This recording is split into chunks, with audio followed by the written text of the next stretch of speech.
6:30 de la tarde, una hora menos en las Islas Canarias. Sean todos muy bienvenidos a la redacción abierta en El Toro Televisión. Como cada tarde empezamos con la situación sanitaria.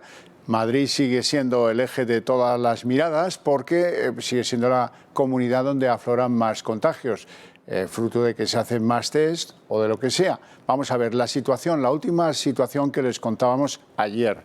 Tenemos una situación a 20 de septiembre con 718,14 contagios por 100.000 habitantes y pasamos, fecha de ayer, 28 de septiembre, a una situación en la que hay 775 contagios, datos del Ministerio de Sanidad, sobre 100.000 habitantes.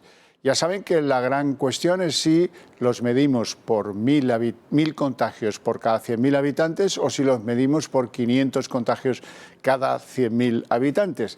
La diferencia entre medirlos de la forma que pretende Madrid y la que ha sido la forma habitual hasta ahora, o la nueva fórmula del Ministerio de Sanidad de Salvador Illa de 500 contagios por cada 100.000 habitantes. Si la cuestión es medirlos 1.000 por cada 100.000 como pretende el gobierno de Isabel Díaz Ayuso, esta es la zona sometida a restricciones. Un poquito más de 1 millón de habitantes. Si lo midiéramos con la fórmula que ahora propone Salvador Illa, pues ahí lo tienen. Lo rojo sería lo que habría que someter a restricciones y estaríamos hablando de 5,5 millones de habitantes sometidos a restricciones.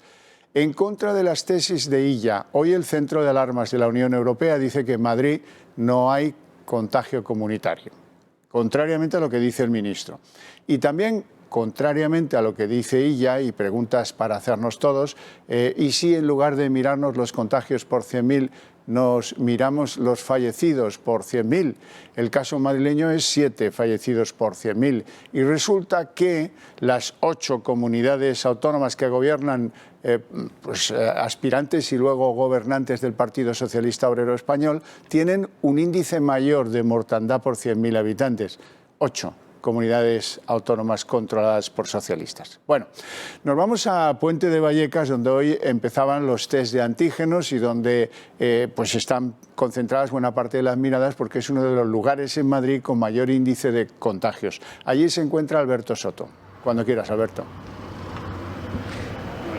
Sí, Xavier, buenas tardes. En este centro cultural se están realizando las pruebas a los vecinos de Puente de Vallecas. Esa es la zona básica de salud más afectada por el coronavirus. Aquí tienen que entrar, están citados para evitar aglomeraciones, por eso en estos momentos vemos a más medios de comunicación, incluso que a personas que vengan a realizarse el test. Los pasos son muy básicos. Lo primero, que hayamos recibido ese SMS en el que se nos esté citando y hay un control policial, comprobará que tenemos cita a esa hora. Se nos va a comprobar también la temperatura y después pasarían pues al interior de este centro cultural donde se practicaría este test. Decimos test de antígeno, que tenemos el resultado en tan solo 15-20 minutos. Es una prueba muy parecida a la PCR, una fiabilidad que ronda también el 99%, según decían fuentes de la Comunidad de Madrid. Se van a practicar cerca de 5 millones de estos test de antígenos en las diferentes zonas confinadas, en las diferentes zonas con restricciones. Ya hay en Madrid 45, unos test, como decimos, de aplicación muy fácil, con un bastoncillo, se conseguiría una muestra del paciente y se tendrían los resultados de forma casi inmediata. En esos momentos, si alguien tuviera ese positivo, ya se quedaría aquí directamente en el centro de salud y se iniciarían esos trámites, Xavier, cuando hay un nuevo contagio de coronavirus. Pues muchas gracias, Alberto Soto. Bueno, hay datos relevantes. Por ejemplo, ¿se reducirán estos números en Madrid? Probablemente sí y probablemente pronto. ¿Por qué? Pues porque hay mucho sentido común entre los madrileños. Por ejemplo, les voy a dar un dato que permite pensar que poco a poco la situación va a ir mejorando en Madrid. ¿Por qué? El uso del metro. El uso del metro en las zonas restringidas, porque tienen elevados números de contagios, ha bajado ya un 15%. Pues los ciudadanos han emitido su veredicto y es uno de los sitios que temen que vaya a ser un elemento clave para reducir los contagios en la pandemia.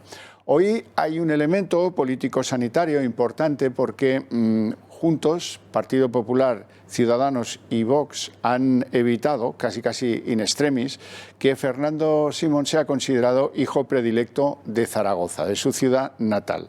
El rechazo efectivo se consolidará el viernes, pero ya con el voto de esos tres partidos que les dije, está conjurado el peligro de que el controvertido doctor Simón se convierta en hijo predilecto de la ciudad de Zaragoza.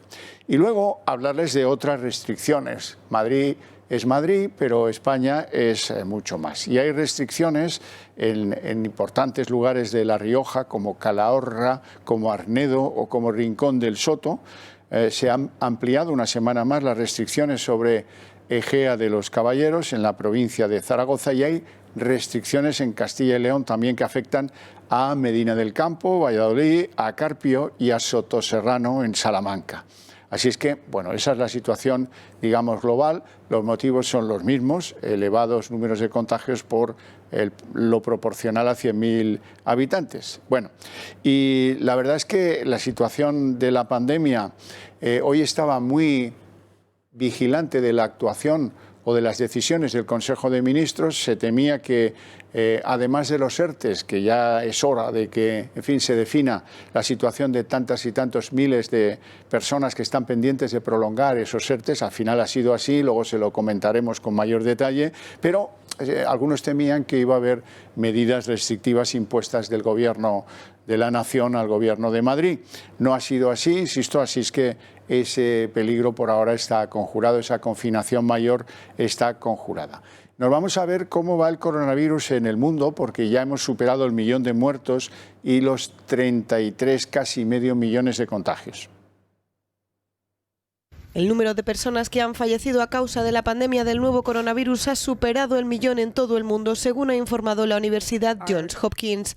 Las últimas cifras ofrecidas este martes han mostrado un total de 1.555.000 fallecidos en todo el mundo, así como casi 33 millones de casos acumulados, de los cuales algo más de 23 millones corresponden a personas que han logrado superar la enfermedad. Estados Unidos continúa siendo el principal foco de la pandemia a nivel mundial, encabezando la lista de casos confirmados con casi 7.200.000 contagiados y algo más de 205.000 víctimas mortales.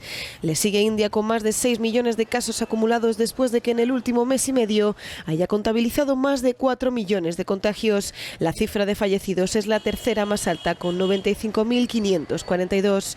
La segunda más alta corresponde a Brasil, con 142.058 fallecidos, mientras que los casos acumulados ascienden a casi 4.800.000 personas. Desde las Naciones Unidas, su secretario general Antonio Guterres ha emitido un comunicado al respecto, lamentando la pérdida de este gran número de vidas y calificando la cifra de escalofriante. Además, ha señalado que si bien todavía no se vislumbra el final del virus y todas las crisis que con él han irrumpido, se ha mostrado con confianza y ha asegurado que la comunidad internacional podrá superar este desafío. Bueno, volviendo a la actualidad política, Consejo de Ministros, hoy día martes, ahora van a ver al presidente del Gobierno, Pedro Sánchez, presidiendo ese Consejo de Ministros de esta mañana, que no ha impuesto nuevas medidas sobre Madrid. La cuestión fundamental del Consejo de Ministros ha sido la aprobación de esa extensión del ERE, casi en el último minuto, a 3 nuevos grupos de actividades que podrán beneficiarse del efecto de los ERTEs. La ministra de Trabajo, Yolanda Díaz, al término del Consejo de Ministros, explicaba a los que se podrán beneficiar de estas ayudas. Este es mi único camino, escuchar y tender la mano. Y desde el Ministerio de Trabajo y en nombre del Gobierno de España seguiremos haciéndolo. Con este acuerdo lo que estamos haciendo es dar seguridad a las familias, a las empresas y a los trabajadores de nuestro país. No vamos a dejar a nadie atrás. Este acuerdo contempla, salva, protege y defiende a todas las empresas de nuestro país. Defiende y protege a todos los trabajadores y trabajadoras de nuestro país. Es un proyecto completamente ambicioso y creo que, insisto, ha valido la pena llegar hasta el final. Bueno, a esta señora hay que recordarle que todavía hay gente que no ha empezado a percibir lo que le correspondía por los ERTEs de la primera oleada y aún están esperando. Y ahora dice que, bueno, que estamos todos cubiertos y que no dejan a nadie atrás. Por si acaso, y a pesar de haber sido incluidos en la lista de los ERTE, hay una caravana de hosteleros que sigue pues insistiendo en que su problema es muy grave, que necesitan como sea que alguien les eche una mano porque con las restricciones de aforo y otras que les obligan a cerrar sus negocios en muchos lugares a las 10 de la noche, como en las zonas restringidas en Madrid, pues difícilmente pueden vivir. Alguno de ellos nos explicaba su situación, ahora los van a oír. Es una gran satisfacción el que finalmente se hayan escuchado nuestras demandas de la hostelería española. Realmente estábamos en una situación límite. Ahora mismo esto supone un flotador para poder llegar a 2021 ante la catástrofe que hubiese sido para nuestro sector el no haber dispuesto de estas ayudas. Cosa que a mí me parece indecente. Indecente. La hostelería tiene 1.700.000 empleados en España. Con su familia estamos hablando de 5 millones de personas. No se les puede tener en ese estado de zozobra, de incertidumbre, de no saber si el mes que viene van a poder pagar el alquiler. Me parece una falta de respeto absoluto hacia los ciudadanos. En donde hemos llegado a un acuerdo, hemos sido incluidos, es verdad que ha sido pues el menos malo, el acuerdo menos malo posible, pero siempre... En fin, siempre hay que felicitarse de llegar a acuerdos y de estar incluidos en esa prórroga tan necesaria para el sector en el peor momento de su historia, con una situación dramática, con un otoño pues muy complicado. Lógicamente, si hay limitaciones al sector de hostelería, lo que sí que solicitamos es bueno, pues compensaciones, ayudas para mantener el empleo, para mantener nuestros establecimientos y para mantener la oferta a los ciudadanos. La hostelería necesita un plan de choque. Un plan, pues como se han hecho en muchos países europeos, ha habido reducciones de IVA, ha habido bonos para consumo, eso se han hecho en muchos países, tanto para turismo como para hostelería, y desde ese punto de vista tenemos que seguir pidiendo que se haga todavía más. Bueno, pues ha sido un gran instrumento las terrazas, a pesar de que incluso se han aminorado espacios, aforos, sorprendentemente medidas, muchas de ellas sin ninguna evidencia científica, pero ha sido un gran instrumento y estamos muy preocupados con el cambio de tiempo, con esa utilización menor de las terrazas y por lo tanto pues van a tener que venir estas ayudas sí o sí, que si no se concretan pues van a hacer que cierren un número exagerado de persianas a las más de 50.000 que hoy calculamos que están cerradas ya.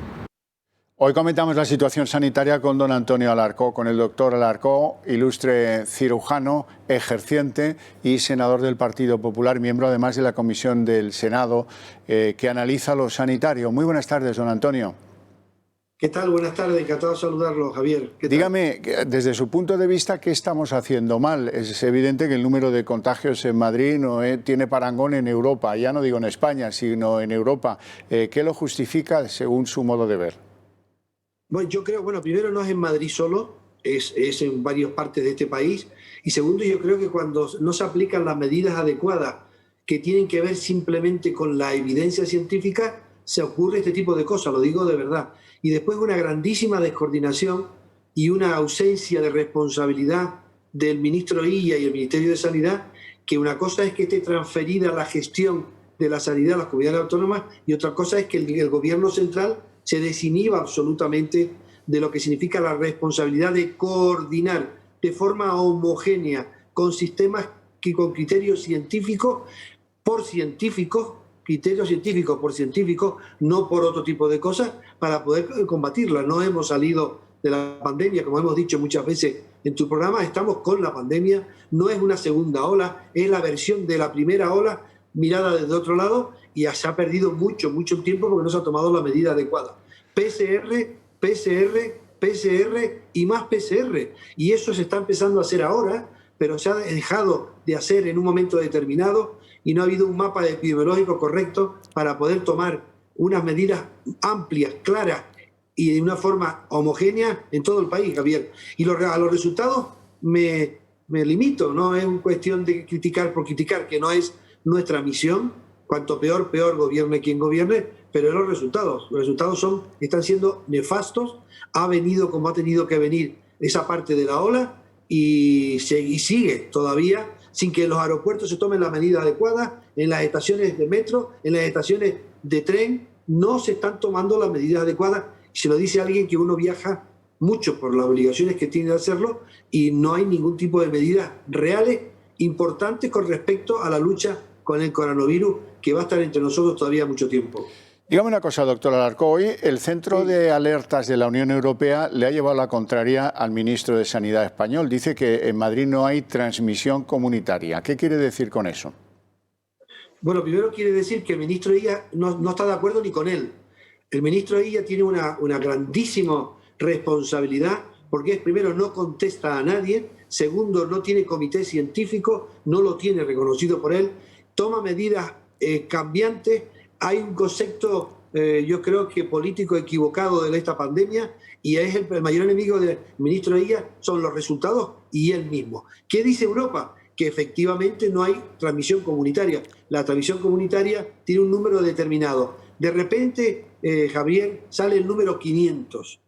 Uno puede buscar por qué es 500 por 100.000 habitantes y resulta que los científicos dicen que 300, algunos dicen que 600, pero de repente sale el 500 que no había salido todavía. Bueno, porque no hay transmisión comunitaria demostrada científicamente, pero es verdad, porque hay que decirlo, que es muy delicado la situación en España en general, en Madrid en particular, como otras comunidades autónomas como Navarra, etcétera, y no se están tomando las medidas adecuadas coordinadas.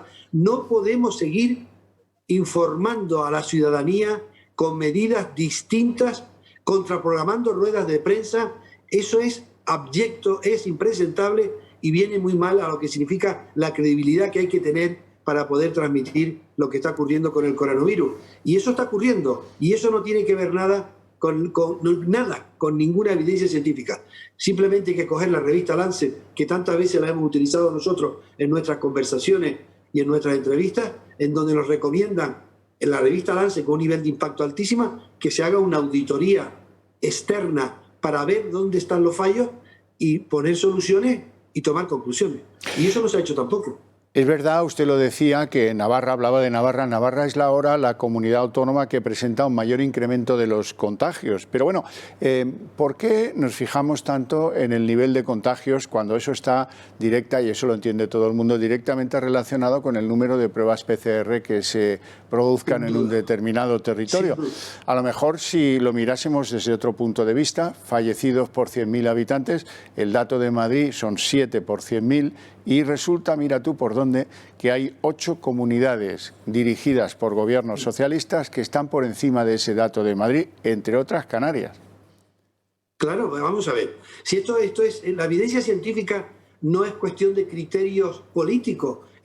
Yo no opero con criterios políticos, pero con evidencia científica, con protocolo. Y es evidente. En Madrid, que se han obsesionado con Madrid, que es la capital de España, con lo cual hay unas connotaciones numéricas de centralización de aeropuertos, de estaciones de metro, de estaciones de trenes, etcétera, centrales, kilómetro cero, ministerios, etcétera, etcétera, que le hacen una connotación especial. Pero no se han tomado las medidas adecuadas. Los PCR, no hay ningún PCR que sea de lujo, aunque sea inútil. Ninguno. Se están haciendo PCR tardíos, muy tardíos, ahora más.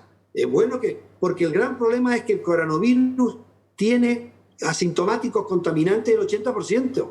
Luego, si no los detectamos y los sacamos de la circulación, esto se autoperpetúa de forma permanente. Y no se ha hecho. No solamente no se ha hecho, sino que los resultados son pavorosos. El país del mundo, de forma clara y contundente, con más fallecidos del mundo, con cualquier coeficiente, con una letalidad mayor del mundo. Mírese cómo se mira el coeficiente, con un número de profesionales infectados más altos del mundo, con un número de muertos de profesionales más altos del mundo. Luego, queridos señores, compañeros, políticos que tienen responsabilidad directa a nivel nacional y comunitaria, esto hay que arreglarlo. Estamos al filo de la navaja y hay que hacer PCR. Pero a lo que contaba, yo viajo mucho a Madrid y vuelvo y no se toma ninguna medida en los aeropuertos.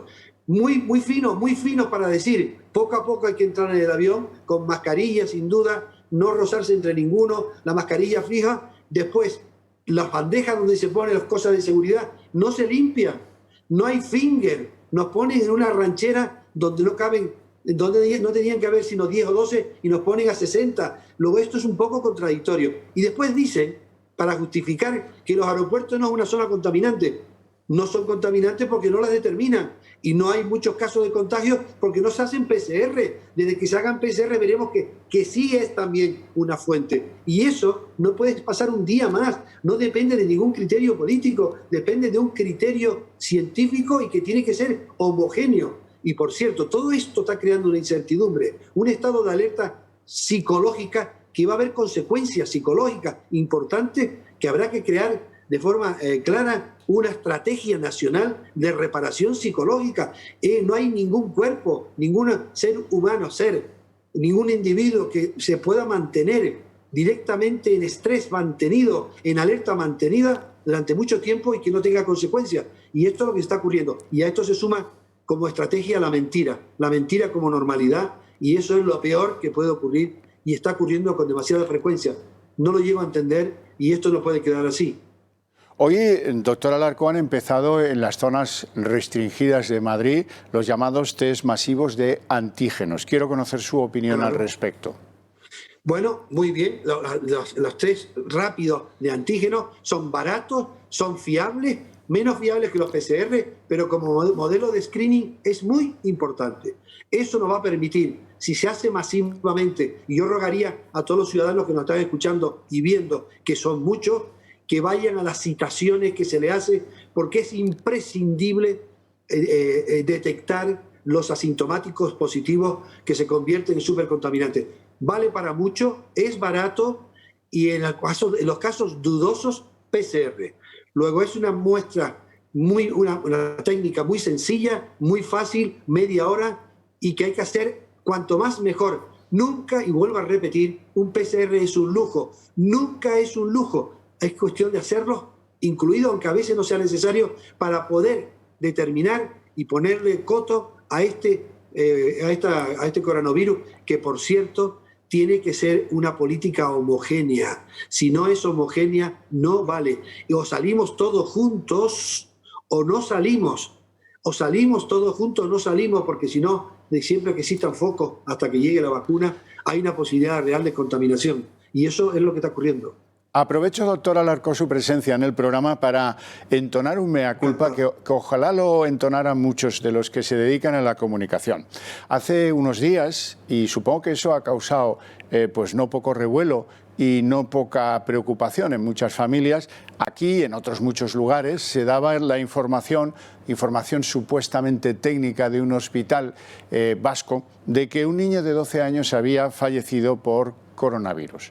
Bueno, pues ahora hay que decir de la misma forma que dijimos, con el mismo espacio o quizás un poco más, que después de haber repetido las pruebas, y ya con el niño fallecido por otras causas, nos encontramos con que fue un PCR fallido, el que decía que tenía coronavirus, que no ha muerto por coronavirus, que fue un falso positivo de unas pruebas que se le hicieron a este desafortunado joven. Ha muerto, sí, pero no murió por coronavirus, y eso en lo que por mi parte pueda contribuir a tranquilizar a los que se pusieran nerviosos, hay que decirlo, y hay que decirlo con toda claridad.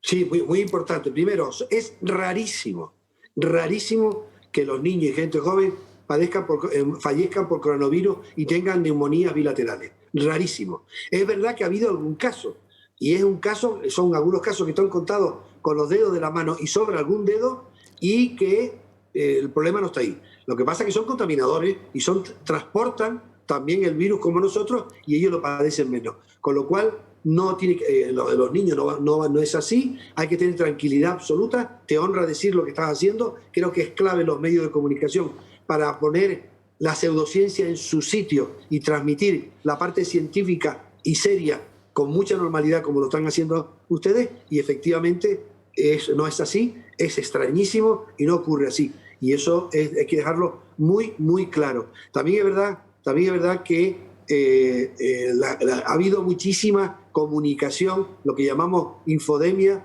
que es generalmente falsa, porque hay mucha gente que tiene que intentar apuntarse tanto de prioridad o de protagonismo, lo que yo llamo papanatas pseudocientíficos, que insisten en cosas que no tienen que ver nada con el cientifismo y que crean un malestar enorme y una inseguridad enorme en la ciudadanía. Por cierto, el primero es el doctor Google, que es un doctor que nadie conoce, que consultan el 43% de los españoles y que el 87% es falso.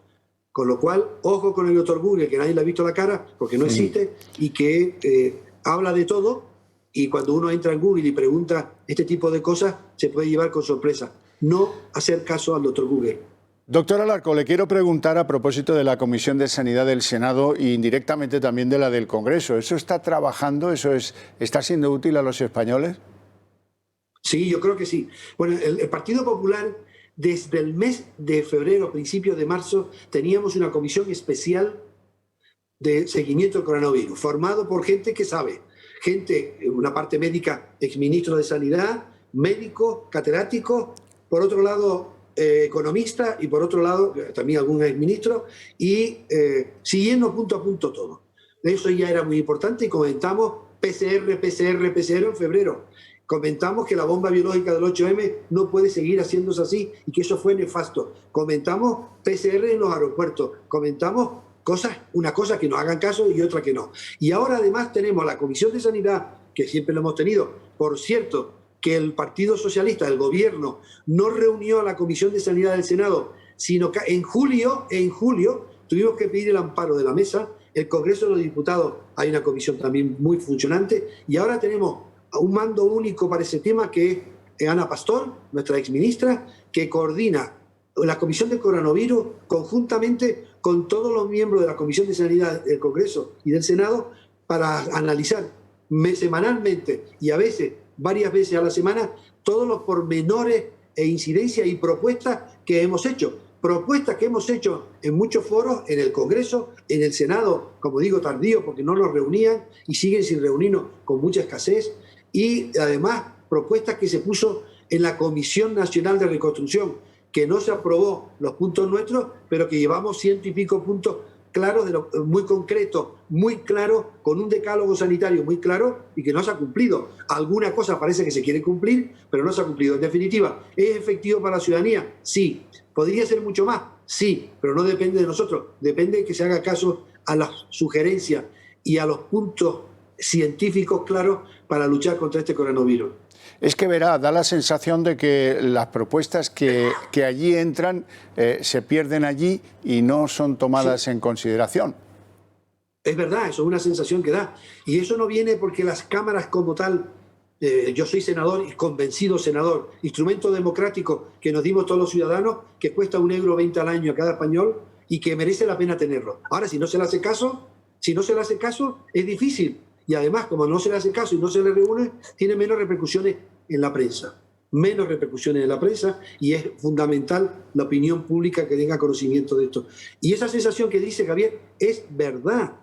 De todas maneras, también es verdad que el problema fundamental que tienen los ciudadanos normales, y la mayoría de este país somos normales, son los políticos, que están por encima del problema fundamental después que la salud y la economía en un 35%. ¿Qué quiere decir con esto? Que con esto se le está haciendo mucho daño a una actividad muy noble que se llama la política con mayúscula, que es dedicarse a los demás y resolver los problemas sin esperar nada a cambio, sino la satisfacción de arreglarlo. Y como este no se está ocurriendo porque el desprestigio que algunas personas están empeñadas en poner a la actividad política diaria, porque se están empeñando, porque claro, si un ministro de Sanidad dice una cosa y la contraria y miente más de lo que habla, y miente más. Yo creo que el ministro Illa no acierta ni cuando da el sentido pésame. Cuando no se reconocen ni los muertos, es dificilísimo que tenga credibilidad la actividad política, porque el ejemplo que le estoy poniendo es nefasto para resolver los problemas. Y si no hay confianza en lo que se dice y se hace, malamente se pueden solucionar los temas. Pero es verdad que la sensación que estás diciendo es una pura realidad y que está basada en lo que le estoy diciendo, no porque no se hagan cosas que creo que se hacen cosas y bien, con muy buena intención. Estamos hablando desde febrero, no estamos hablando desde junio. No hemos ganado al bicho, como dijo el presidente del gobierno. Estamos con el coronavirus todavía, pero no circula como tiene que circular precisamente por lo que estoy contando. Y eso es muy, muy grave. De todas maneras, yo le quiero garantizar a la ciudadanía que los profesionales sanitarios y la mayoría de los políticos de todos los partidos, la mayoría, son gente seria que quiere trabajar y que muchas veces no se le dejan y se hace opaco por algún grupo determinado que se han empeñado en no conocer la verdad y no tener ningún factor inhibitorio, y el primero es la vergüenza, que impide que esto circule. Don Antonio Alarcón, le agradezco mucho la presencia en el programa y sus opiniones. Que tenga muy buena tarde. Gracias. Igualmente, y mucho cuidado todos, que todavía estamos muy activos. No Un se abrazo preocupe. muy fuerte. Gracias. Bueno, esa es la situación, digamos, en las cámaras y en sus comisiones sanitarias. La del Senado, nos hablaba Antonio Alarcón, y la del Congreso, pues exactamente igual. Las mayorías hacen que todo ensordezca. Pero luego hay peticiones desde la sociedad civil. Por ejemplo, recordarán esos científicos que llevan varios meses y han dirigido 2 cartas públicas creando o pidiendo la creación de una comisión de investigación, de auditoría, de qué se podría mejorar o qué se podría hacer para contener el virus, y que han sido desoídas 2 veces. Comisión de expertos independientes y gente que solo proponía aportar en términos de ideas, y eso pues les han dado la callada por respuesta, como también saben todos.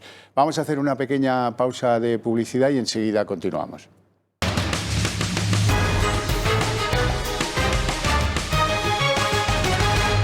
Todavía no tenemos los datos de las últimas 24 horas del Ministerio de Sanidad. En cuanto los tengamos, serán los primeros en conocerlos. Lo que sí les quiero llevar es la reflexión de cómo los datos que tenemos también en la otra balanza de los fallecidos son pues muy llamativos. En Madrid hay 7 por 100.000 habitantes y resulta que hay 8 comunidades autónomas gobernadas por partidos socialistas. Eso no significa nada, pero es así. Baleares, Castilla-La Mancha, Asturias, La Rioja, Extremadura, Aragón, Navarra y Canarias, donde el porcentaje, lamentable porcentaje de fallecidos por 100.000 habitantes es mayor que el que tienen, o que lamentablemente se registra en Madrid. Bueno, me gustaría establecer conexión con don José Manuel García Margallo, europarlamentario del Partido Popular, exministro de Asuntos Exteriores, todos le conocen. Don José Manuel está ahí, ya le veo. Buenas tardes. Hola, buenas tardes. Buenas tardes. Bueno, quería yo comentar con usted todo esto de la erosión institucional al régimen de la transición. Verá, hay enorme inquietud a propósito de que no a parte del gobierno, a todo el gobierno no le gusta que el rey viaje a Cataluña. Se le escapó en un micrófono el otro día al ministro de Justicia, que también es notario mayor del reino, esa expresión de se pasa 6 montes a una persona que dijo al término de un acto oficial que normalmente preside el rey, se le escapó decir viva el rey. Y la gente contestó viva. Y eso le pareció una exageración que no venía a cuento. Seguramente porque comparte buena parte del argumentario de Podemos, que dice que el rey no debe viajar a Cataluña. ¿Qué le parece a usted esas 2 ideas, la de la erosión institucional y el gobierno, cómo está pues gestionando la cuestión del rey en Cataluña?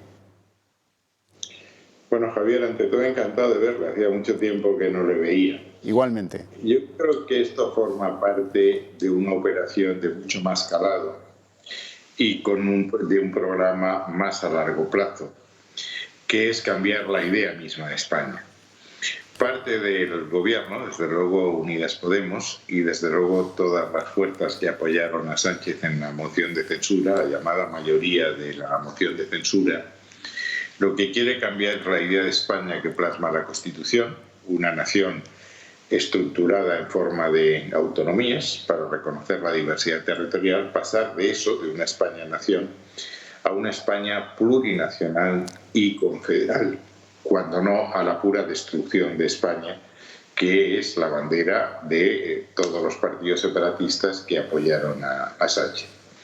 A partir de ahí se empieza a entender todo. Estorba la figura de la corona, que es la garantía de la unidad y la permanencia de España.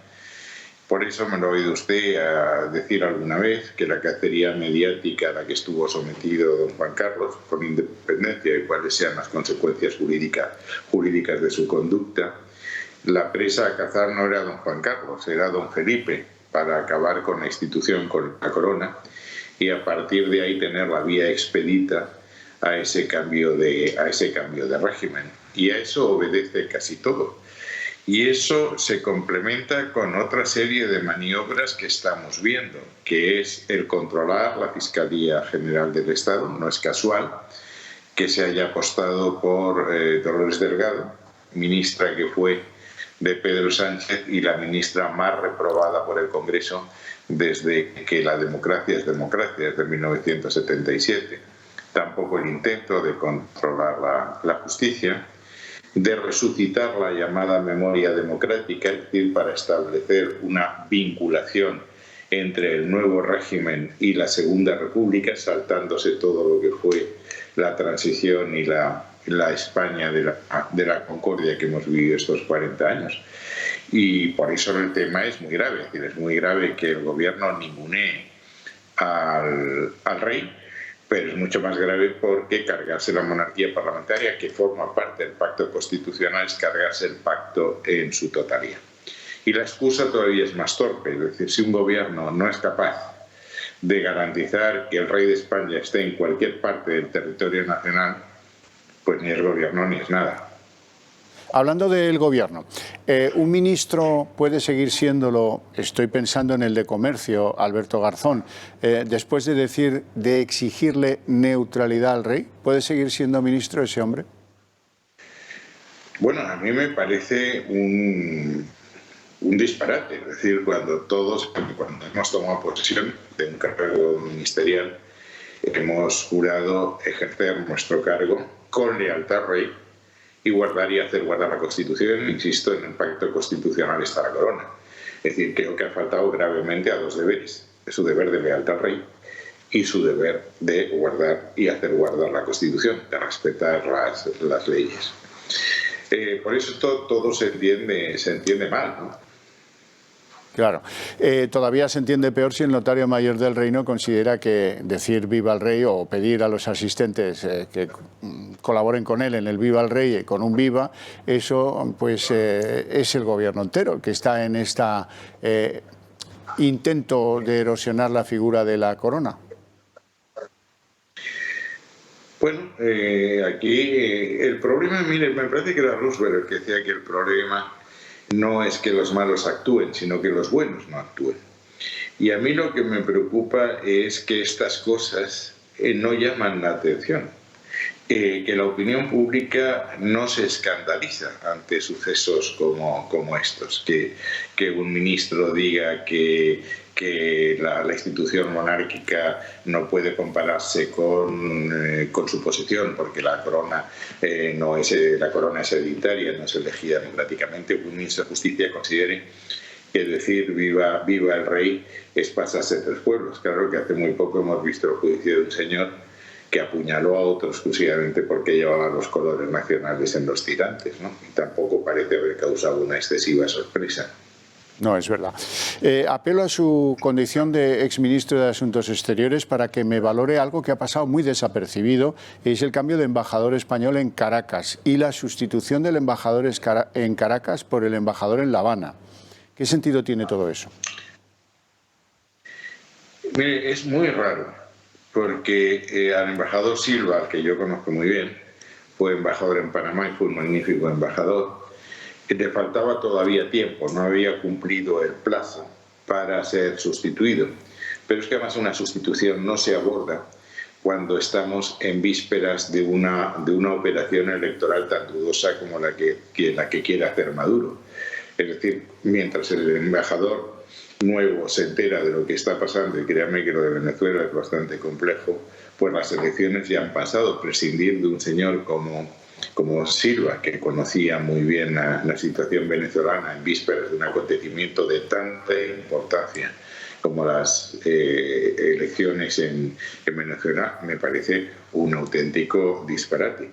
Y luego a mí me preocupa personalmente, hoy he comido con Leopoldo López, cuál va a ser la situación de su hijo, que está en la residencia del embajador de España, de Silva. Silva le ofreció hospitalidad.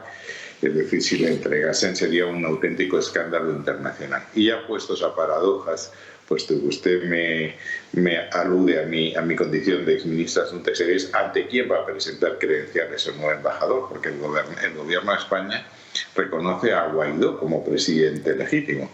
Y no parece que esa sea la intención del gobierno, que presente credenciales a Guaidó o a Maduro. Si lo presenta Maduro, está presentándolos a un señor que es presidente de facto, pero no presidente de derecho, según las declaraciones y los actos propios de nuestro gobierno. Es decir, es todo un disparate lo que estamos haciendo en política exterior en Iberoamérica, ¿no? En contra de lo que dice la Unión Europea, en contra del informe de Naciones Unidas que acusa a Maduro de crímenes de lesa patria, en contra de la Organización de Estados Americanos, enajenándonos la buena voluntad de Estados Unidos, te guste o no te guste Trump. Es decir, estamos cayendo en una política excéntrica, apartada de los cánones occidentales.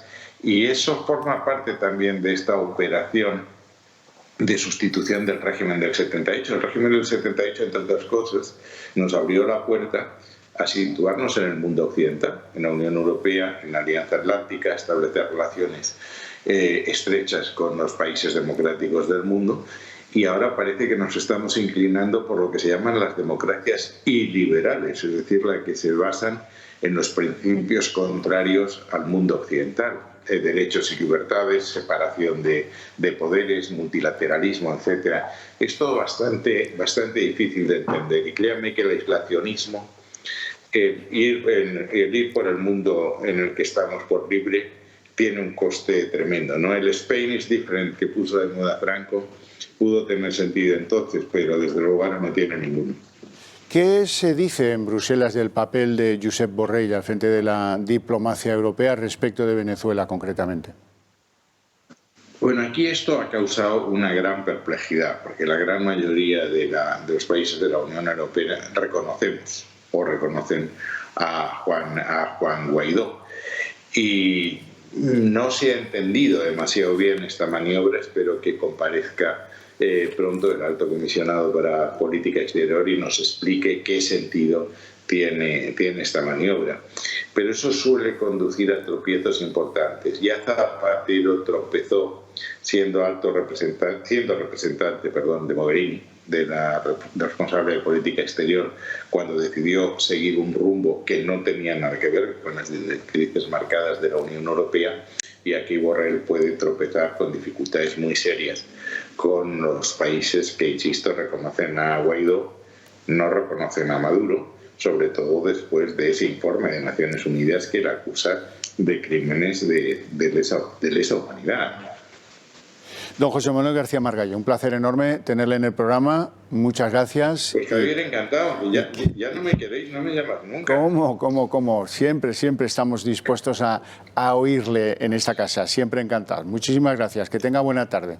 Pues, Javier.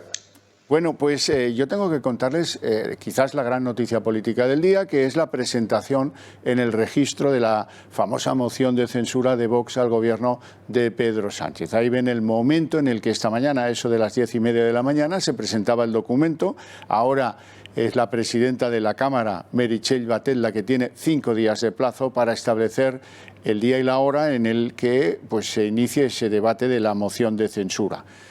Presentada, como fue anunciado ya hace bastante tiempo, por Santiago Abascal, y que presentará Santiago Abascal como hipótesis de candidato a la presidencia del Gobierno. Iván Espinosa de los Monteros explicaba al salir de ese acto de presentación lo fundamental de esa moción de censura contra lo que ha empezado a calificar Vox como la demolición del andamiaje del 78. Vamos a escuchar a Espinosa. La sensación de que esto ya va más allá de una trifulca política, no tiene mucho que ver ni con izquierdas ni con derechas, tiene más que ver con el desmontaje de un andamiaje que se construyó a raíz de la Constitución de 1978 y que hoy está en peligro, como no lo ha estado nunca antes. Y en política, el conducto que tenemos para hacer algo, para oponernos a este gobierno, es la moción de censura. Como nosotros tenemos responsabilidad política y asumimos lo que la calle nos está diciendo, utilizamos este instrumento constitucional a nuestro servicio para dar satisfacción a esa demanda que yo creo que es generalizada. Muy bien, y en la posición en la que recibe la moción de censura al Partido Popular, pues hoy Cuca Gamarra decía que seguían lo mismo, que esto fortalece a Pedro Sánchez y que no van a votar positivamente esa moción de censura. La presentación de la misma ha coincidido con dos cosas de las cuales vamos a escuchar a Cuca, si acaso, a Cuca Gamarra, para que ustedes pues puedan calibrar qué hipótesis tenemos del día que se celebre esa votación de la moción de censura. Si fuera posible un cambio de gobierno a través de una moción de censura, el Partido Popular lo hubiera impulsado. No en un momento de pandemia, pero la estaría promoviendo. ¿Cree usted que es una iniciativa de Vox que pretende debilitar al Partido Popular? Es decir, ¿esto es una doble carambola? ¿La entienden ustedes así en Génova? Yo creo que Vox ha pensado en sí mismo única y exclusivamente y no en España y en los españoles. O sea que no hay ningún cambio, como han podido ya imaginar. Dos cosas nuevas que añadir a lo de la moción de censura, y es que Espinosa de los Monteros denunciaba el robo de sus portafolios con la tablet que usan los ilustres diputados de su vehículo con chofer en plena Castellana de Madrid. Eso por un lado. Y por otro, tienen que saber también que en el Ayuntamiento de Madrid se ha decidido que pierdan su nombre las calles dedicadas en la capital a Francisco Largo Caballero e Indalecio Prieto. Ambas dos calles, aplicando la ley de memoria histórica, es lo que tiene estas leyes de memoria histórica y democrática, que al final pues también tienen repercusiones para algunos de los que fueron líderes de la República, Largo Caballero, Indalecio Prieto. Bueno, interrumpimos el relato de lo político, aunque lo que viene también, o quizás sea más político que lo que hemos visto hasta ahora. Saludamos a don Rubén Pulido. ¿Cómo estás, Rubén? Muy buenas tardes. Don Rubén es periodista y es un hombre dedicado en cuerpo y alma a los líos de la inmigración en Europa. Y es algo muy relevante que me alegra que podamos discutir, porque así ustedes se van dando cuenta de lo que Europa entera va viendo de la inmigración ilegal, que en fin, aquí en España estamos un poco obstruidos en cuanto a recibir información de lo que ocurre en países del Mediterráneo que tienen los mismos problemas que España. En primer lugar, yo les tengo que informar de lo que pasa en Grecia. Saben que en Grecia hay una enorme saturación, que ha habido problemas en campamentos, etcétera, etcétera. Bueno, pues ahora lo van a ver, una publicación griega que se llama Ekatimerini y que explica que 33 miembros de ONGs se enfrentan a cargos con la justicia griega por tráfico ilegal de inmigrantes hacia Grecia. ¿Qué quiere decir todo esto, Rubén? Bueno, era algo que ya se temía en cierta forma, ¿no? Cuando este campamento de refugiados que hay en Lesbos sale ya ardiendo en una tercera ocasión, en menos de un año, pues ya un indicativo de que hay algo ahí extraño, ¿no? No solo que ya esos refugiados, esos mal llamados refugiados, porque no olvidemos que ya la ACNUR, ¿no? Mismamente reconoció que el 70% de los que, más del 70% de los que llegan no necesitan protección internacional, es decir, estamos utilizando mal el concepto, son en su mayoría inmigrantes ilegales. Pues bueno, ya era un indicativo, ¿no?, de que ahí había una mano negra que estaba tratando de agitar un poco, ¿no?, de poner una bomba social ahí en ese campo de refugiados. Se ha tirado de la manta a raíz, ¿no?, de lo que sucedió, que también tuve la fortuna de comentar aquí, aquellos capítulos que sucedieron entre Turquía y Grecia en la frontera griega, ¿no? Pues los hechos, ¿no?, que se produjeron pues eran un tanto alarmantes, ¿no? Hablábamos de gases lacrimógenos, refugiados que utilizaban gases lacrimógenos, las cargas contra las autoridades griegas. Se ha ido investigando y finalmente hay hasta 33 miembros, ¿no?, de una de las ONG griegas, ¿no?, que fueron partícipes de estos capítulos y bueno, están imputados y se enfrentan a cargos por tráfico de la inmigración ilegal, revelación de secretos de Estado, una gran cantidad de cargos que tendrán que... Vamos a ver una prueba, van a ver una imagen, tú nos la comentas, para que vean el papel que juegan esas ONGs en el agua y en pleno tránsito de inmigrantes ilegales hacia territorio griego. Eso que ven rodeando a las pateras, podríamos llamarlas así, son individuos que pertenecen a esas ONGs. ¿Rubén? Sí, ahí vemos en esa imagen, vemos a Open Arms, lo vemos en el centro de la imagen, tripulación de Open Arms, vemos a la izquierda de la imagen a Médicos Sin Fronteras, tripulación de la ONG de Médicos Sin Fronteras, y a la derecha vemos al Villa Boys. Al Villa Boys, ¿qué fue? ¿No? Pues al Villa Boys fueron los guardacostas que allá por el 2015 a los que confiaron, ¿no? A los que Europa confió la misión de retener a la inmigración ilegal. ¿Qué ocurrió? Que al final el comandante Alvilla, ¿no? que lideraba a esos supuestos guardacostas, al final fue uno de los mayores traficantes en el triángulo de las mafias libias, ¿no? El propio Consejo de Seguridad de la ONU lo reveló en una investigación en el 2017. Es decir, Alvilla Boys, el comandante Alvilla, que se encargaba supuestamente de contener esa inmigración ilegal, estaba haciendo todo lo contrario.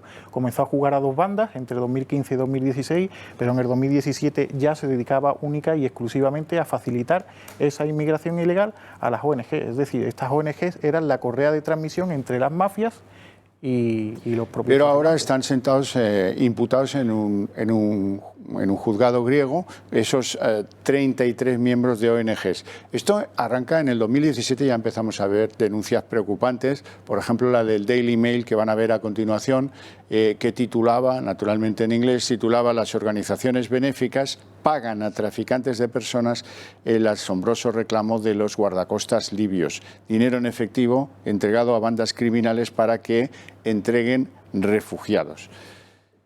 Esto es lo que... Es lo que me he cansado yo de citar durante meses, incluso durante los últimos años. Hay indicios más que suficientes que apuntan hacia las ONGs como eslabón, como correa de transmisión de estas mafias. Esto ya viene siendo refrendado por algunas personas que ahora van a ver, ¿no? Yo les voy a ir comentando con Rubén Pulido qué es lo que dicen, ¿no? Hay un oficial libio, el mando de la embarcación Ras Hadar, que cuenta, y ahora van a ver pues de quién hablo. Este es el periodista que interroga al hombre de uniforme, que es el oficial libio al mando de esa embarcación, y que dice en estas declaraciones, en su trabajo, que las ONGs se coordinan con los traficantes a través de las redes sociales. Existe una aplicación en el Mediterráneo Central controlada por no se sabe quién, es una aplicación que opera a través de Twitter, que se llama Alarm Phone. ¿Qué hace Alarm Phone, no? Pues Alarm Phone se encarga de, a través de Twitter y a través de Facebook, de anunciar las posiciones exactas, coordenadas exactas, donde se encuentran inmigrantes en una supuesta situación de auxilio, de socorro. Publica las coordenadas y las ONGs inmediatamente no suelen tardar más de 24 horas en acudir a esos puntos de recogida, ¿no? y recepcionan a estos inmigrantes ilegales. Es decir, una aplicación, ¿no? Una aplicación en redes sociales en la sombra, de la que no se conoce quién está bajo la titularidad de la misma, es la que está poniendo bajo la pista a estas ONGs cuando zarpan inmigrantes ilegales. Luego tenemos que hablar de España, pero esto es evidente, Europa cambia su manera de percibir a esos inmigrantes. Van a ver ahora declaraciones del ministro del Interior francés, que se llama Gérald Darmanin, y que este hombre, ¿qué es lo que dice? Pues este hombre publica un tuit en el que cuenta: hemos observado que barcos de ONGs estaban en contacto telefónico directo con traficantes que facilitaban la salida de las costas libias. Las ONGs, concluye, han sido cómplices de los traficantes. Este es el ministro del Interior francés de Emmanuel Macron. Y este es el que dice lo que dice, que viene a corroborar todo lo que tú venías diciendo. Lo mismo les podría contar de un diputado alemán que además es presidente del Partido Democrático Liberal, que se llama, es este que ven, Christian Lindner, que este también dice lo mismo. Las ONGs están prestando asistencia a los traficantes. Es decir, Europa se ha dado cuenta de este fenómeno. Ahora bien, con esos inmigrantes ilegales que salen de Argelia y vienen a España, ¿qué está pasando? Hay ONGs, ya no en España, que esas las has denunciado aquí algunas veces, sino en el tránsito, que están colaborando con ellos. Hay ONGs que están haciendo exactamente lo mismo que hace Alarm Phone en el Mediterráneo Central. Hay una ONG liderada por Elena Maleno, y a través de Facebook Elena Maleno diariamente se encarga también de publicar alertas de dónde se encuentran esos inmigrantes argelinos, de forma que Salvamento pueda localizarlos con más facilidad para traerlos a España. Y el tema de España concretamente se está tornando cada vez más preocupante. Hace cosa de 20 minutos me han adelantado los datos de la semana pasada. En toda la semana pasada han accedido a España, que lo tengo por aquí, 1.889 inmigrantes ilegales. En una semana, casi 2.000 inmigrantes ilegales. Que se hayan detectado. Que se hayan interceptado. Es decir, estamos hablando de que en septiembre, durante todo el mes de septiembre, han entrado en España 5.000, un total de 5.000. En torno a 1.200 más de los que recibiese el año pasado nuestro país para el mismo mes, para septiembre. Es decir, la media semanal de septiembre se sitúa ya por encima de los 1.200, por encima de los 270 inmigrantes diarios. La inmigración en estos momentos está totalmente disparada. Y lo más grave es que fuese también el propio ministro del Interior, ¿no?, el que viajó a principios de agosto, si mal no recordamos, a principios de agosto viajó a Argelia para tratar de contener esta inmigración ilegal. Viajó a principios del mes de agosto y durante la última semana de agosto, en España entran 730. Pasamos a la semana siguiente, la 1 de septiembre, 1.163. Después 1.206 para terminar esta semana recibiendo 1.889. Es decir, el incremento es totalmente exponencial que hizo allí el señor Marlaska. ¿Cómo están los CETIs en España, los centros para que los inmigrantes ilegales sean controlados? ¿Funcionan, no funcionan, están abiertos, están cerrados? Pues parece ser que ahora, desde esta misma semana, ¿no?, pues se ha ordenado de que se abran los CIE. De repente, ¿no?, se ve que el gobierno se ha dado cuenta de que los hoteles salen muy caros. Ha sido un confinamiento larguísimo. Yo creo que se han dado cuenta de que los hoteles están saliendo muy caros, se están dando cuenta también de que están totalmente desbordados, sobre todo en Canarias, que en Canarias el informe que he recibido arroja que han entrado más de 6.000 en lo que llevamos de año. Más de 6.000, ¿qué significa? Si cogemos cifras del 2011 al 2015, antes de que entrásemos en toda esta crisis, se venía recibiendo eso de media en España por mar anualmente, unos 5.000, incluso menos, incluso 3.000, 4.000. Es decir, Canarias ha recibido en lo que llevamos de año lo que se recibía antes de esta alerta migratoria, ¿no?, en tan solo este año 2020. ¿Qué es lo que se hace con ellos en los CETIs hasta donde tú puedes saber? ¿Se les hacen pruebas PCRs? ¿Qué se les hace? A mí, según me arroja la Fuerza y Cuerpo de Seguridad del Estado, cuando llegan a nuestras costas, Cruz Roja les hace unas pruebas PCR, ¿no? Se arrojan unos primeros positivos iniciales, que lo suelen llamar ellos, pero luego no se repiten al resto de la tripulación, al resto de embarcados, ¿no?, que han llegado en una misma patera, no se les repiten. Es decir, si en una embarcación de 12 encontramos a 2 positivos, al resto, a los 10, no se les vuelve a hacer una prueba.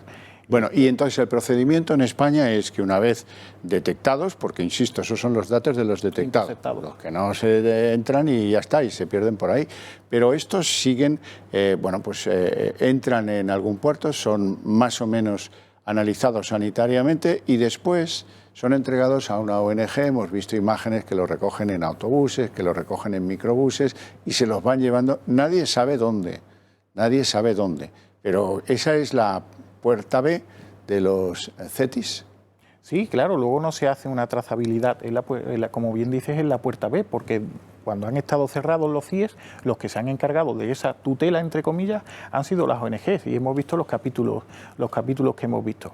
Ahora, ¿qué va a pasar? Supuestamente, ¿no?, con la apertura de los CIES, ¿qué debería de ocurrir? Lo que debería de ocurrir es que esa tutela ya pasase a ser un control por parte de las fuerzas y cuerpos de seguridad del Estado en esos establecimientos, en esos CIES. En esos CIES pueden permanecer hasta 60 días y en esos 60 días lo que se hace es evaluar su situación, es decir, si tienen derecho a protección internacional o no, y si no tienen derecho a protección internacional ni asilo, la ley de extranjería dicen que deben de repatriarse. Otra cosa es que Marruecos acepte esa repatriación, porque hace unos días estuve analizando también, a raíz de una pregunta que se ha hecho en el Congreso, las cifras de menas repatriados, y en Ceuta y Melilla de 403 solicitudes de repatriaciones tramitadas este año, el gobierno de Marruecos no ha respondido a ninguna. Es decir, el gobierno de Marruecos no está aceptando ninguna de estas repatriaciones. Argelia hará lo propio y está haciendo lo propio. Entonces estas personas al final se quedan aquí, a los 60 días terminan en la calle. Bueno, antes que eso, pues hay una ONG que cobra del Ministerio del Interior para llevárselos a sitios menos visibles y después dejar que campen por sus respetos. Esa es la... Así es, claro, en ausencia de los CIEs o cuando estos CIEs están desbordados y no se acoge a cierta inmigración ilegal que está llegando a nuestro país, son las ONG las que asumen ese papel y tienen cierta prioridad y han tenido cierta prioridad. Si examinamos la cifra de internados en CIEs y los acogidos por ONGs, ahí la balanza se equilibra a lo largo de los años a favor de las ONGs. Es decir, es algo bastante grave, ¿no? Porque estas ONGs al final están haciendo un negocio. Están recibiendo una subvención por cada plaza de acogida.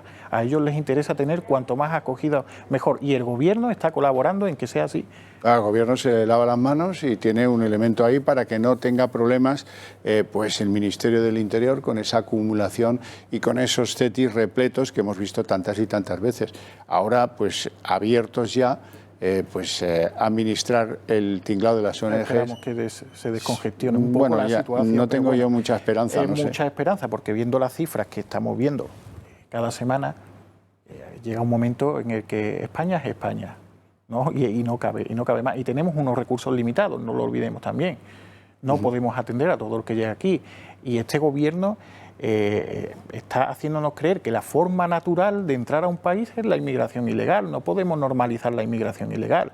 La inmigración debe ser siempre legal y supeditada a los intereses económicos y sociales. Y eso ha producido un efecto llamada, porque muchos que ahora en Italia ya no son acogidos como antes, pues ahora se dirigen, ponen proa de las pateras o de lo que sea hacia lugares tan alejados de Argelia como las costas mallorquinas, ¿no? Que lo hemos comentado aquí alguna vez. Sí. No, lo de las costas mallorquinas, de hecho, ha habido hace poco una investigación que ha terminado con detenidos por parte de algunos pesqueros, ¿no? Que facilitaban esas llegadas a costas baleares. De alguna manera remolcaban a las Islas Baleares, y eso es lo que estará ocurriendo, pues, seguramente, casi con total certeza, a falta de que se evidencie lo que estará ocurriendo en Canarias. Es imposible, ¿no?, que un cayuco que parte de Mauritania termine en menos de 48 horas en Canarias con un motor totalmente precario y sin apenas combustible, cuando hace falta para esa travesía una cantidad de combustible bastante alta.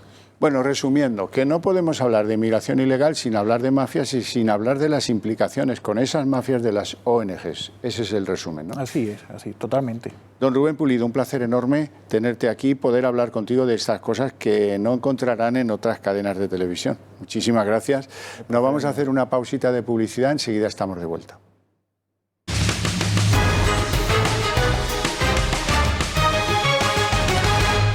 Se ha levantado el sumario de la Operación Kitchen y la Operación Kitchen tiene pues infinidad de grabaciones, infinidad de conversaciones, infinidad de declaraciones, casi todas ellas relacionadas con el que fuera comisario de policía José Manuel Villarejo. Vamos a expurgar algunas de las que verdaderamente son muy llamativas y que yo quiero que ustedes retengan. Ya saben que la credibilidad de Villarejo es la que es, pero en cualquier caso tampoco hay que tomarlas a cosa que tenga poco valor. En primer lugar, dice Villarejo, en esas denuncias se habla de sociedades y de cuentas del rey que están investigando en plan privado los del SEPLAC. La información luego se la daban a de Guindos, a nadie más. Esta es la primera y bastante detallada. Vamos con la segunda.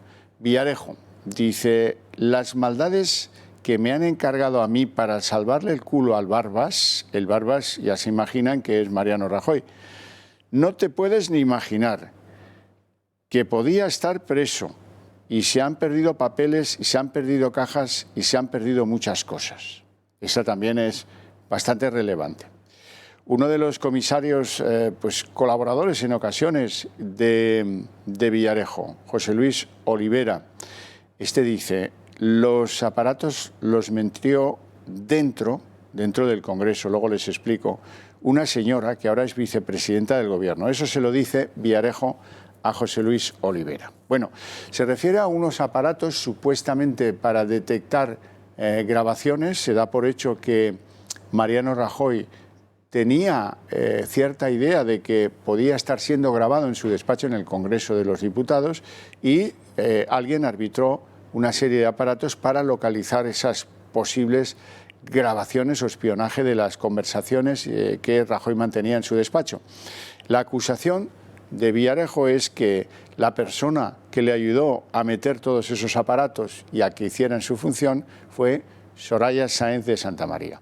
Otro sí.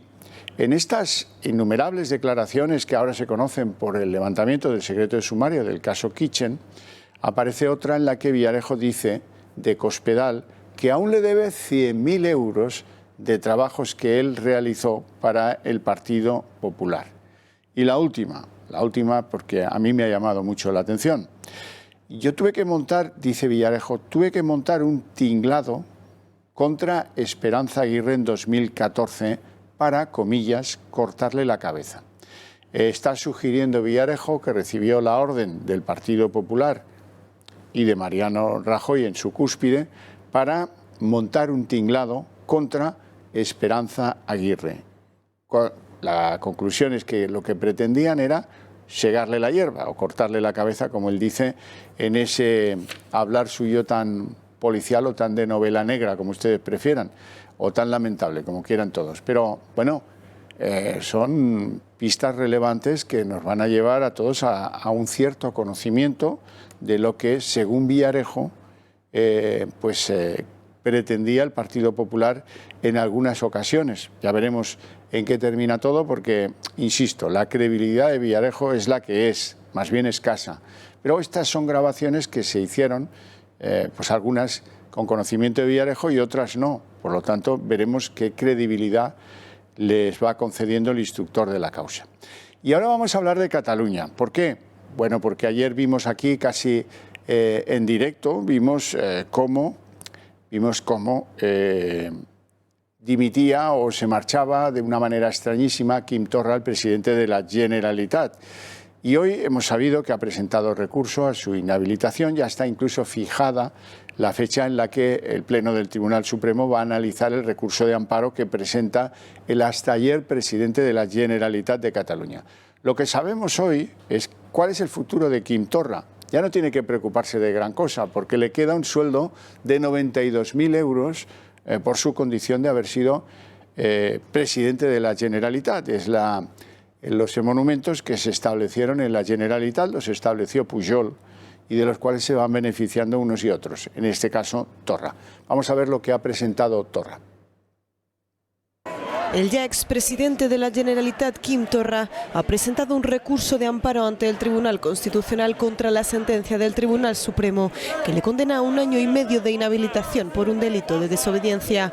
Según el recurso, pide como medida cautelar que se suspenda la inhabilitación para evitar un daño irreparable. El Supremo confirmó este lunes la sentencia del Tribunal Superior de Justicia de Cataluña, ratificando que desobedeció de forma contumaz y obstinada a la Junta Electoral Central, que le ordenó retirar símbolos independentistas durante el periodo electoral de las elecciones del 28 de abril de 2019. También el expresidente de la Generalitat ha visitado este martes a los presos soberanistas en la cárcel de Lledoners, en el que ha sido su primer acto desde que no posee el cargo por su inhabilitación. Esta misma tarde se reunirá de manera telemática con los dirigentes independentistas en el extranjero, un encuentro que realizará a distancia desde el Palau Centelles, sede del Consell de Garantías Estatutarias.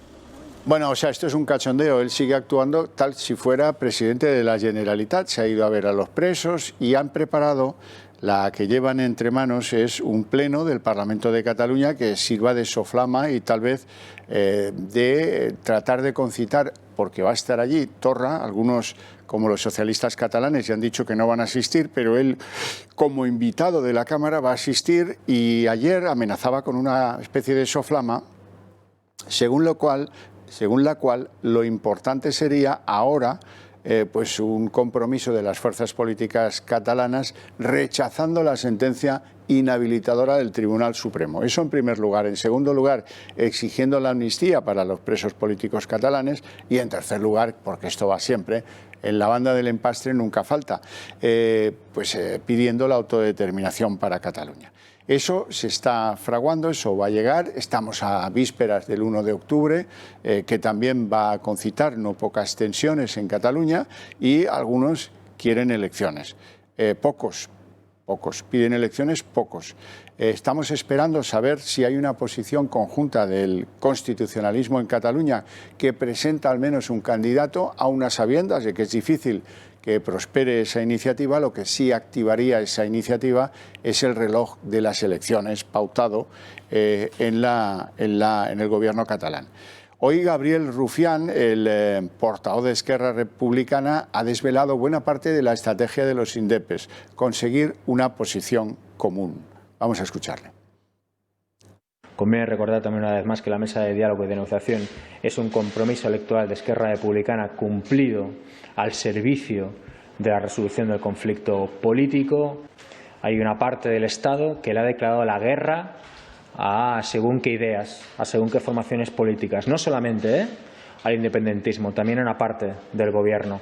Y en todas las guerras los bandos hablan, y no porque sean amigos, sino porque precisamente son adversarios. Es curioso que Esquerra Republicana, además o después de conocer la inhabilitación de Torra, no ha querido ni añadir ni un punto ni una coma a su negociación con el Partido Socialista Obrero Español con el asunto de los presupuestos de Pedro Sánchez, que, en fin, están ahí un poco en la cuerda floja de no perder comba con el independentismo catalán, porque algún día u otro habrá elecciones, no sé si será en febrero o será antes, espero que sea antes, y en ese sentido la portavoz del PSOE, Adriana Lastra, decía hoy que quería elecciones en Cataluña, aunque con la boca pequeña, y una política de mano tendida al independentismo.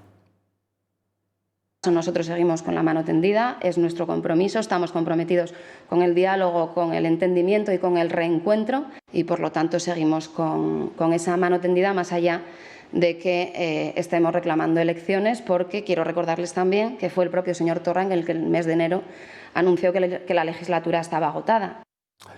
Bueno, pues así están las cosas en Cataluña. Ayer hubo pues ciertas algaradas nocturnas de los indepes defendiendo a Torra. Torra ya no es nada ni nadie, nunca ha sido nada ni nadie, pero en cualquier caso ahora menos que nunca, pero sí que es un buen elemento para ser utilizado. Y ayer le arrojaron a los Mossos de Escuadra cabezas de cerdo y bolsas con excrementos y no sé cuántas las cosas, aunque esos escarceos violentos tuvieron poco seguimiento, apenas unos centenares de irredentos. ¿Qué pasará el 1 de octubre? Pues estamos a punto de verlo porque está a la vuelta de la esquina y desde luego a ver si, como pretende Rufián, se rearma una posición común de todos los independentistas o no, y si los constitucionalistas son capaces de presentar un candidato, aunque sea para perder, pero para que active el reloj de las elecciones y los ciudadanos de Cataluña puedan expresarse libremente, a ver si pues revalidan o no las tendencias mayoritarias en número de electores, que no en votos, que predominan en la Cámara catalana. Bueno, ayer hablábamos, y hemos hablado hace un rato con José Manuel García Margallo, de esta cuestión, la erosión que plantea al Estado del 78, al Estado de la transición, algunas de las actuaciones y de las declaraciones del gobierno de Pedro Sánchez y Pablo Iglesias. No solo las que van de frente, como Garzón, que le pide aclaraciones al jefe del Estado por su falta de neutralidad, sino las de otros que van de tapadillo, como por ejemplo el ministro de Justicia Campo, al que se le escapó aquella cosa en Barcelona, en la escuela judicial, diciendo que el que había pedido un viva al rey, poco más o menos, que se había pasado, él decía 6 montes, pero los normales en este país decimos 7 pueblos. Él decía 6 montes, porque no debe ser de los normales de este país. Bueno, en ese nuevo PSOE que otorga cuando los de Podemos dicen cosas como la de Garzón y que va de agazapado en la misma movida que es derribar lo que queda del Estado del 78 o de la transición, si lo prefieren, y ha empezado a poner proa al jefe del Estado, faltaban voces socialistas. Es verdad que tuvimos a Felipe González burlándose de la republiqueta que plantea Pablo Iglesias, pero poca cosa más.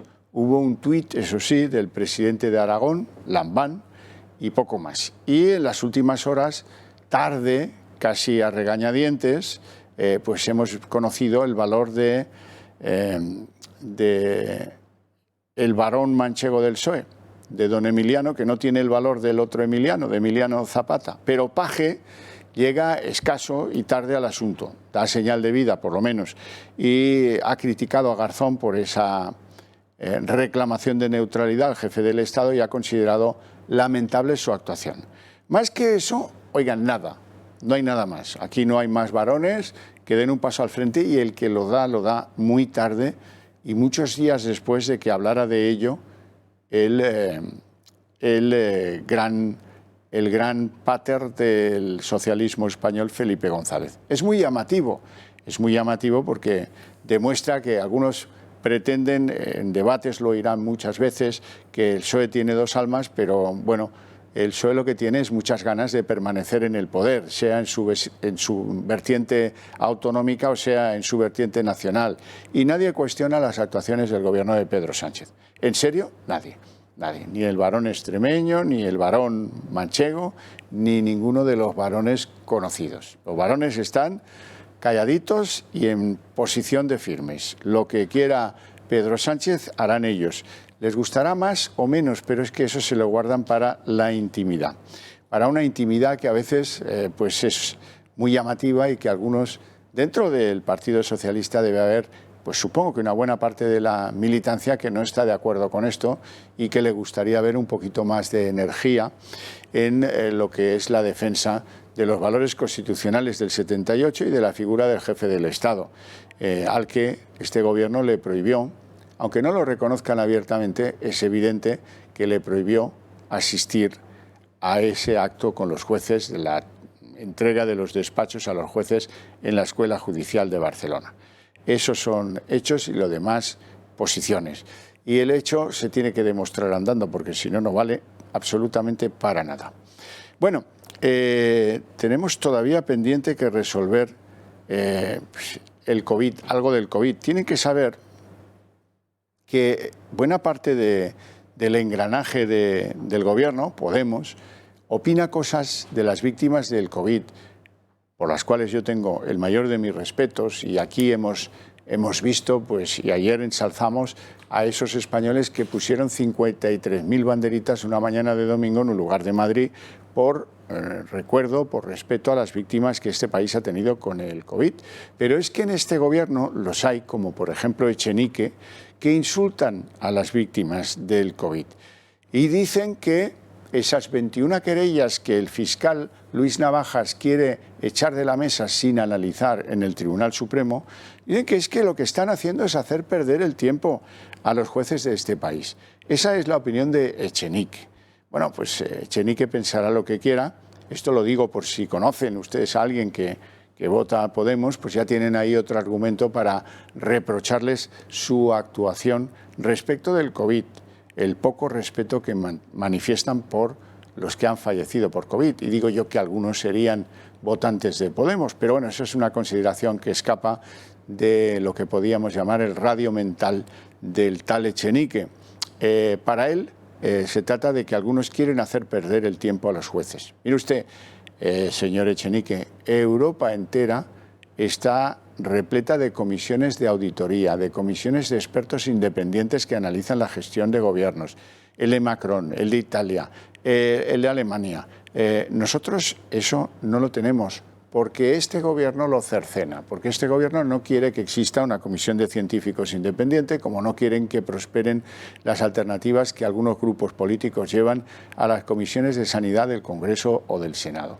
De eso no quieren ni oír hablar, y como no quieren ni oír hablar, pues encaja eso en la posición de Echenique, que dice tampoco de su concepto de la moralidad.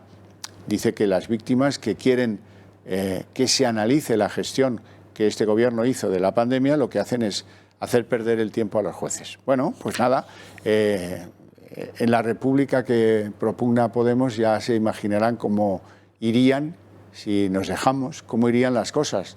Las cosas están en una fase, digamos, ya no predemocrática, sino ademocrática, en una cuestión de totalitarismo infecto que pretende pues que nadie tenga capacidad de ejercer mecanismos de control sobre quien gobierna en situaciones tan extraordinarias como la de la pandemia. Es que no hemos tenido nunca nada así y desde luego la exigencia de transparencia de un portal que no funciona, que no ha funcionado durante todo el confinamiento y que sigue sin funcionar ahora, en una falta de rigor en la toma de decisiones, cuestionada innumerables veces con detalles que van de todo, de la compra de materiales a la adopción de medidas, a la tardanza en la adopción de medidas, que nos lo reprochan en toda Europa, Echenique, que no tiene pase, que hay revistas y estudios que dicen que la peor gestión de la pandemia fue la que hizo el gobierno de Sánchez y de Iglesias.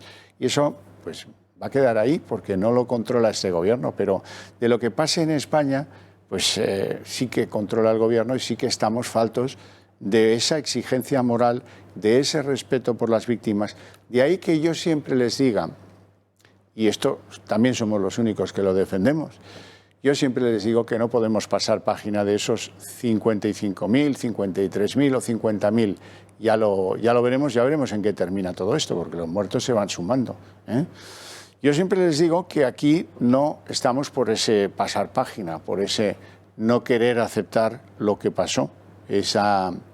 Nos pueden negar 1001 vez el acceso a la verdad, pero aquí habrá algunos que seguiremos peleando por esa verdad, por querer conocer los nombres, las identidades de esos fallecidos, por rendirles el máximo respeto y a ustedes aprovecho para comentarles lo que hago cada día aquí.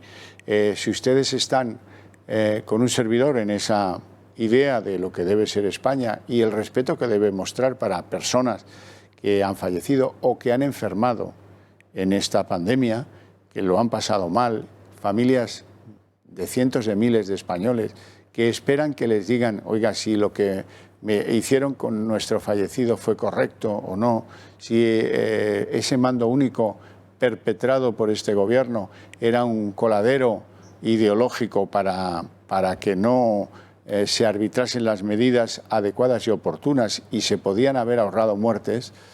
Si en verdad se han podido ahorrar muertes, necesitamos saberlo. Es decir, necesitamos que alguien ejerza un papel de controlador de lo que ha hecho el gobierno en todas y cada una de sus manifestaciones a que tenía el mando único, desde las residencias de ancianos donde ha habido una mortandad. 17.000 dicen los cálculos más conservadores. Los menos conservadores están en 23.000. Bueno, pues en las residencias y fuera de las residencias tenemos que saber quién hizo los protocolos, qué decían esos protocolos y quién es el responsable de lo que nos ha sucedido. Siendo que países que iban por delante, como Italia, pasaron una primera oleada terrible, pero luego han sabido tomar medidas y hoy no son noticia. Hoy Italia no es noticia, España sí es noticia. Bueno, ¿y a qué se debe eso? Pues a una también mala gestión de la segunda oleada, en la que el gobierno no ha hecho nada, se ha refugiado detrás de las comunidades autónomas que tampoco han sabido hacer gran cosa, eso también hay que decirlo, pero oiga, la responsabilidad sanitaria es del gobierno del país, eso es, lo diga quien lo diga, es evidente. No en la toma de medidas restrictivas, no solo en eso, sino en aportar los medios y las ideas y los planes para que salgamos, como decía antes el doctor Antonio Alarcó, todos juntos de esto y sin el menor daño, o por lo menos con el menor daño posible. Y eso no se ha hecho bien en absoluto, y por eso hay una ofensiva para echar cal sobre este tema y que de este tema no se hable nunca más. En eso está Echenique, por eso dice que quieren hacer perder el tiempo a los jueces. Anda que los jueces tienen temas más importantes que estos en los que perder el tiempo. No, señor, no tienen ningún tema más importante que este. Tiene que quedar a todas luces claro de quién fue responsabilidad qué cosa y qué no se hizo que pudiera haber aliviado la mortandad que hemos registrado en este país y, por cierto, que seguimos registrando, porque aquí no pasa día en el que no mueran 130, 180, 150 y lo decimos con una enorme ligereza y, desde luego, nuestra repulsa absoluta a esa manera de ver las cosas. Enterrar, tapar, echar cal sobre el tema y, sobre todo, intentemos el desprestigio de los que han ido con mucho esfuerzo al Tribunal Supremo a pedirle a la justicia que revise la situación del gobierno. Siempre estaremos con ellos, por supuesto que sí, no tengan la menor duda. Nos vamos y enseguida empezamos Pulso Económico.